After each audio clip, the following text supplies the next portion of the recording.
మనకి నిన్న లార్డ్స్ వేదికగా ఇంగ్లాండ్ మీద మన వాళ్ళు ఓడిపోయారు కదా. ఈ ఓటమి ఏదైతే ఉందో ఇది పాయింట్స్ టేబుల్ మీద ఎఫెక్ట్ చూపించిందనే చెప్పాలి.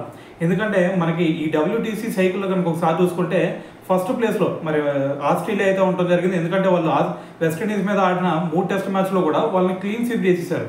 సో దీంతో ఫస్ట్ ప్లేస్లో అయితే ఆస్ట్రేలియా ఉందన్నమాట. అయితే నిన్నటి వరకు మనకి సెకండ్ ప్లేస్లో ఇండియన్ టీం ఉండేది.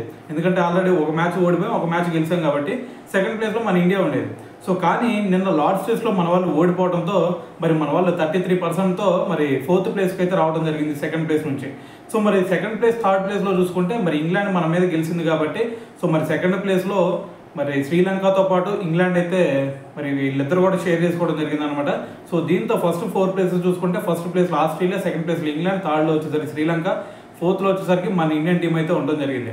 అయితే మరి ఈ మ్యాచ్ తర్వాత మరి 4th టెస్ట్కి వాళ్ళ స్పిన్నర్ అయిన షోయబ్ బషీర్ సో అతను ఆడే ఛాన్సెస్ అయితే కనిపించట్లేదు అనమాట. ఎందుకంటే అతనికి థర్డ్ డేలో మనం చూసాం జడేజా కొట్టిన ఒక షాట్కి అతను లెఫ్ట్ హ్యాండ్ ఫింగర్ అయితే కొంచెం ఇంజూరీ అయింది.